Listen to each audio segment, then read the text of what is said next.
In this analysis video, we're going to take a look at the swing of Collin Morikawa. So Collin is one of the young guys on tour who's already won, and he's doing so well because of his elite level ball striking.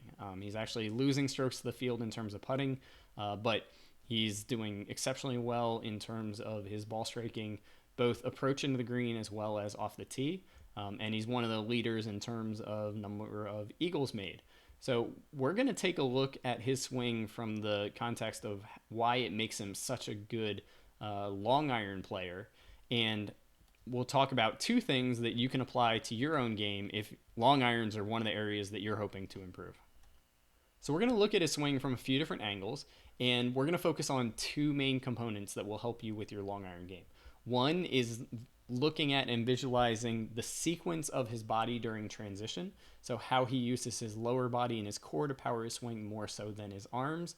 And then two, we're going to look at the arm shallowing or the path of his arms in transition. But first, let's take a look at the sequencing. So this one over here on the left is a great camera angle for looking at sequencing. We're going to look at a couple different pieces. So as he starts down, I want you to watch how his lower body starts to rotate before his upper body starts coming down. And one area that you've might not have looked at before is I want you to look at his left shoulder and left shoulder blade. So right around here is his spine, and his shoulder blade is some distance away from that at the top of the swing. Now what we'll see is as he starts down, that shoulder blade actually gets pulled further away from his spine. So if he was using the big muscles in his upper back, he would probably pull that shoulder blade in closer to the spine, and that would cause him to look like his upper body was firing a little bit harder in transition. But instead, if we scrub back and forth like this, you'll see that there's movement of his ribs going this way, there's movement of his hips rotating, there's movement of his legs, but as he starts down, that shoulder blade doesn't really go with it. So he's creating a bunch of speed through his legs and through his core and transferring that speed through the shoulder blade into his hands, but he's not really generating a whole lot of pull or speed with his upper body and his arms. From this video over on the right, where it's zoomed in on his upper body, you'll see that as he starts down, there's that lower body leading very nicely. From this view, I want you to take a look at his left arm.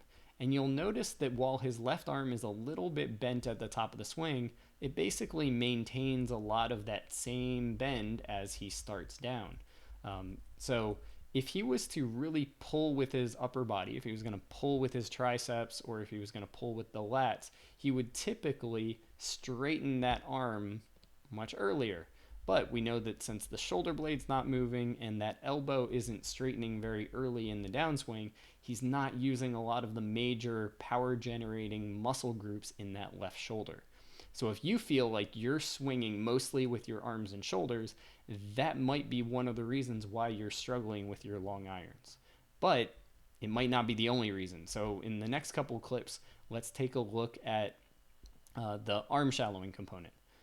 Okay, so we have two swings where we can look at the arm shallowing component. I really like this swing over here on the left because the shirt gives us a good horizontal line across his chest or perpendicular to his spine. Now what you'll see is on the way in the backswing, the club compared to that shirt line is at an angle, let's say somewhere around 30 degrees, but it's definitely more vertical than the line on a shirt. But as he starts down, you'll see compared to the line on his shirt, now the back of his hand is basically perpendicular to that, or his elbow is pointing basically in the same direction as it. So those are two ways that you can look at how the left arm tends to get into this shallow position. And then the right arm would just mirror it. So that right palm is facing basically up towards the sky instead of already pointing straight up and down. And that right elbow is pointing more down towards the ground instead of pointing behind.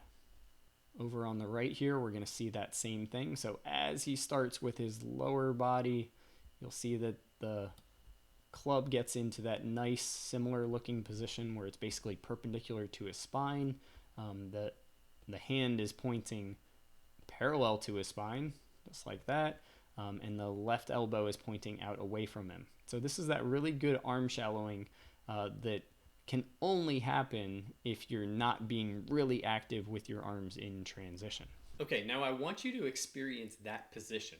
So what you're going to do is take your hands, place them out in front of you, and put your hands together just like this. Now what we're going to do is we're going to match the arm position that Collin's demonstrating here in transition. So now we're going to rotate our left arm, or lead arm if you're a right-handed golfer, so that the back of your hand is pointing up and your elbow is pointing towards the target. Your right hand is going to match it, so that right elbow is going to be pointing down and the back of the right hand is going to be facing the ground just like this. Now to make it a little bit more accurate, we're going to put it more in front of the right shoulder rather than in front of your chest, kind of like this. Now what I want you to do is you're going to close your eyes in this position, and if you want to, you can take your golf grip, but you're going to keep your arms in this position. I just want you to ask yourself, how do your arms feel compared to the middle of your downswing? Okay, open your eyes. If you're like most people, what you're going to say is you'll feel a lot more normal or comfortable if you turn this left arm so that it's pointing down and the left arm thumb up or close to thumb up. And now that right elbow is pointing behind you and the right palm is facing towards the target, kind of like this. So just go back and forth a couple times between the shallow Collin position or the more vertical, maybe more comfortable position. And now what I want you to do is stop when you're in this shallow position, and I want you to just kind of imagine what you would have to do in transition in order to get into that position during the downswing. And you'd probably start to feel that the energy is going to work more around you, which supports what he's doing with his lower body and his core. So what Collin is demonstrating here is that good combination of shallow arms and a body-powered swing. That tends to produce a really flat bottom of the swing, which tends to create more of a consistent contact. As long as you have a club face that's matching the path, you'll typically become a really good long iron play with those two characteristics in your swing. So I hope you enjoyed my analysis of Collin's swing here. I know not everybody likes the swing getting broken down into this level of detail, but I know some of you really do. If you want to understand more about his swing, then stay tuned. Next week, I'm going to do a swing on his wrist angles and how they complement this body pivot.